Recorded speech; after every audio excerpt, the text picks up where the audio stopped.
Tutaendelea na adhimisho la misa.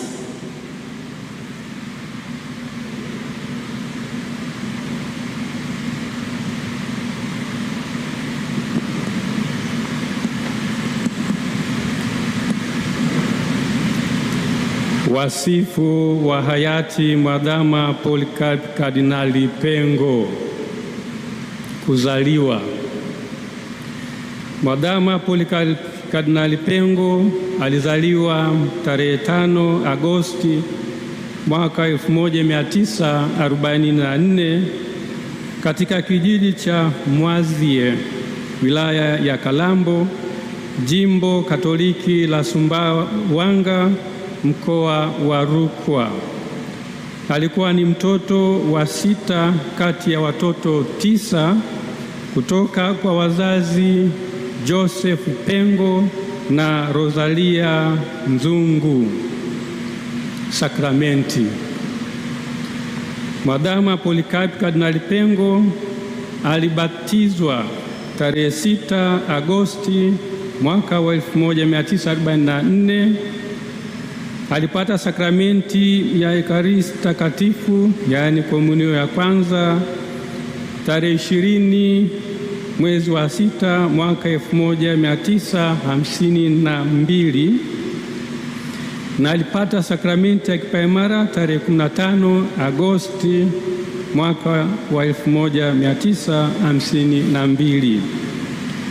Sakramenti zote hizi alizipata katika parokia ya Mwazie. Masomo ya awali. Mwadhama Polycarp Kardinali Pengo alisoma shule ya msingi Mwazie, Ipito na Karema katika vipindi tofauti kuanzia mwaka 1953 hadi mwaka 1958. Alijiunga na seminari ndogo ya Mtakatifu Yosefu Kaengesa iliyopo Sumbawanga kuanzia mwaka wa 1959 hadi 1964. Masomo ya upadri. Mwadhama Polycarp Kardinali Pengo kuanzia mwaka 1965 hadi mwaka 1971 alisoma masomo ya falsafa na teolojia katika seminari kuu ya Mtakatifu Paulo Kipalapala, Tabora. Daraja na upadri. Mwadhama Polycarp Kardinali Pengo alipewa daraja takatifu ya ushemasi tarehe 9 Desemba mwaka 1970 na Mhashamu Askofu Karoli Msakila, na tarehe 20 mwezi wa 6 mwaka 1971 alipewa daraja takatifu ya upadri na askofu huyo huyo katika kanisa kuu la Epifania Sumbawanga. Kuanzia mwaka 1971 hadi 1973 alikuwa katibu wa askofu wa jimbo la Sumbawanga. Mwaka 1973 Baraza la Maaskofu Katoliki Tanzania TEC liliandaa mpango kabambe wa kuwapeleka mapadri vijana hodari kwenda kusoma Roma. Hivyo yeye alikuwa miongoni mwa hao mapadri na alienda kusoma katika chuo kikuu cha kipapa cha Lateran, kitivo cha teolojia maadili Alfonsianum kuanzia mwaka 1977 maadili.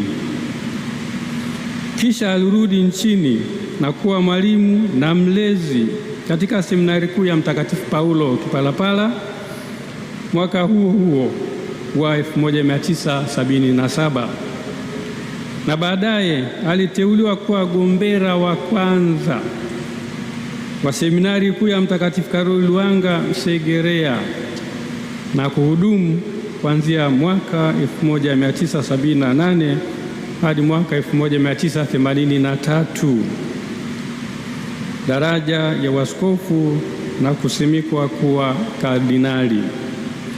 Mwadhama Polycarp Kardinali Pengo alipewa daraja ya uaskofu na Baba Mtakatifu Yohane Paulo wa Pili tarehe 6 mwezi Januari mwaka 1984 katika Basilika ya Mtakatifu Petro mjini Vatican, Roma, na kuwa askofu wa jimbo la Nachingwea. Tarehe 17 Oktoba 1986 alitangazwa kuwa askofu wa jimbo jipya la Tunduru Masasi, na alisimikwa rasmi kuwa askofu wa jimbo hilo tarehe 12 Februari mwaka 1987.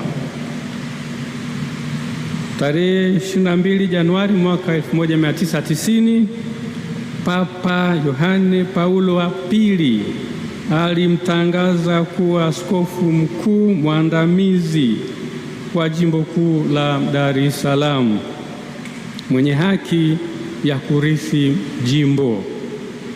Na tarehe 22 Julai mwaka 1992 alianza kuliongoza jimbo kuu la Dar es Salaam baada ya kustaafu kwa hayati Mwadhama Laurian Kardinali Rugambwa.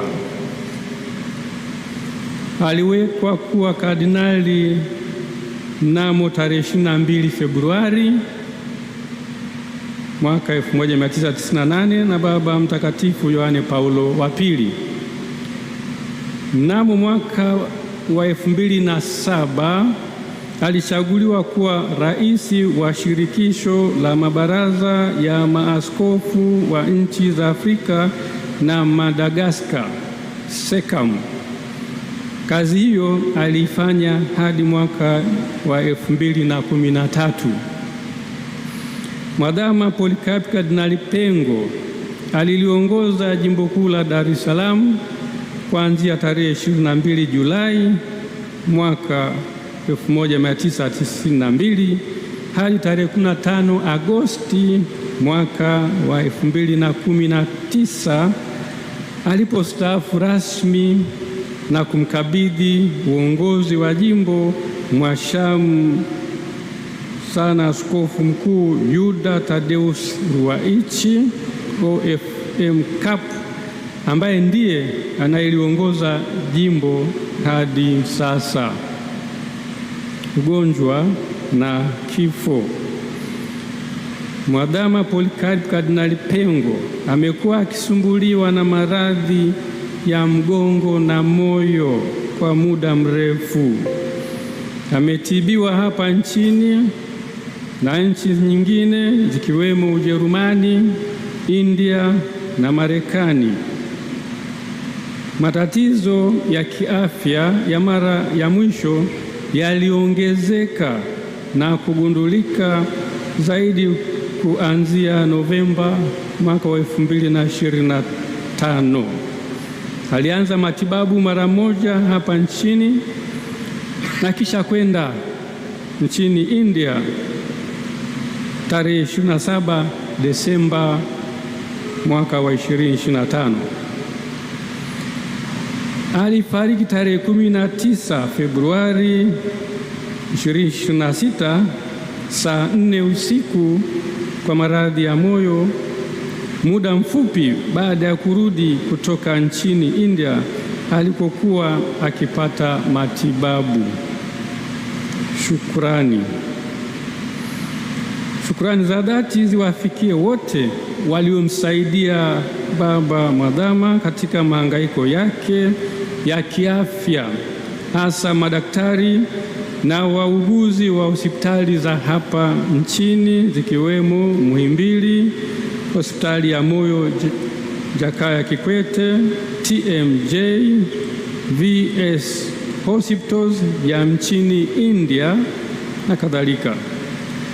Na kwa namna ya pekee shukrani ziwafikie madaktari wake Profesa Mohamed Janabi, Dr. Peter Kisenge, Dr. Kapiteni Lusangulira na Dr. Vijay Guru wa India na Profesa Hartley wa Weill Cornell ya New York, Marekani.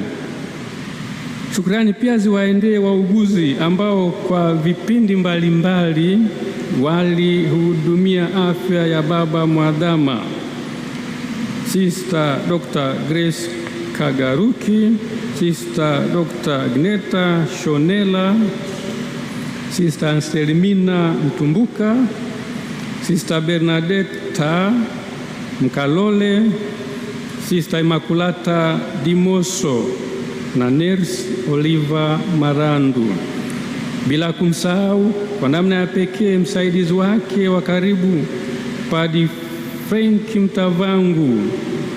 Pia shukrani za pekee ziwaende mapadri wa MMI na masista wa DMI ambao wamekuwa wenyeji wake kwa nyakati mbalimbali akiwa nchini India kwa matibabu, kwani walimjali mno na kuwa faraja katika mahangaiko yake. Shukrani nyingine ziwaendee wote waliomsaidia kwa hali na mali, kumfariji, kumtia moyo na kumuombea katika kipindi chote cha mahangaiko ya kiafya. Pia tunaishukuru serikali ya Tanzania kwa kushughulikia upatikanaji wa air ambulance iliyomsafirisha kutoka India hadi hapa Dar es Salaam.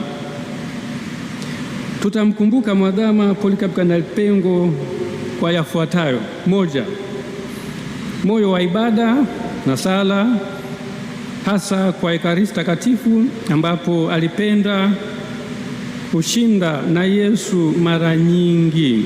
Pia mapenzi yake kwa Mama Bikira Maria, kwani alipenda mno kusali rozari mtakatifu. mbili, alikuwa mnyenyekevu mno na kulipenda jimbo kiasi cha kujitoa sadaka kubwa kwa ajili yake. tatu, aliishi maisha ya kifukara na hakupenda kabisa kujilimbikizia mali, maana kila alichokipata alikitoa kwa kanisa. Kwa mfano, baada ya kustaafu alichopewa kama zawadi alikitoa mara moja kwa miradi ya kanisa, tena hata nje ya jimbo kuu la Dar es Salaam. 4, aliupenda mno na kuheshimu padri wake. 5, alikuwa na nidhamu binafsi ya pekee, hasa katika kusali, kuheshimu muda na kufanya kazi kwa bidii. 6, alijiepusha na upendeleo wowote wa binafsi na kuwahudumia watu wote bila kujali asili yao. 7, alipenda daima kusimamia ukweli, haki na amani, maadili, na alikuwa na msimamo kwa vitu vya msingi. 8, alipenda sana watoto na hivyo daima alisimama na utume wa utoto mtakatifu. 9, alibuni utaratibu mzuri wa kutegemeza baadhi ya taasisi za jimbo kwa kutumia vyama vya kitume, mfano kuwafanya UWAKA kutegemeza shirika la masista wa dada wadogo na kuendeleza kituo cha hija Pugu, WAWATA kutegemeza seminari ndogo ya Mtakatifu Maria Visiga, utoto mtakatifu kuinjilisha Mafia, moyo mtakatifu wa Yesu kuwaombea waseminari wadogo na wakubwa, JUAMA na jumuiya ya wazazi wa mafrateri kutegemeza mafrateri na kadhalika. 10, alibuni utaratibu wa parokia kuchangia kusomesha mafrateri kwa njia ya sadaka ya misa siku ya kipaimara. 11, alibuni utaratibu mzuri wa kulitegemeza jimbo kwa ujumla kwa kuanzisha tegemeza jimbo mwaka 1994 na hivyo kulifanya kanisa lisiwe omba na lishiriki vema kazi ya uinjilishaji kwa majitoleo yake yenyewe na kwa kuwezeshwa na baraka za Mungu. 12. Alipigania sana ustawi wa kanisa kiasi cha kuanzisha parokia nyingi na taasisi na vyama vya kitume vingi jimboni. 13. Alikuwa mcheshi na mchangamfu aliyekubali utani kwa wageni na kudumisha urafiki. Bwana alitoa na Bwana ametwaa, jina la Bwana libarikiwe. Raha ya milele umpe Bwana, apumzike kwa amani.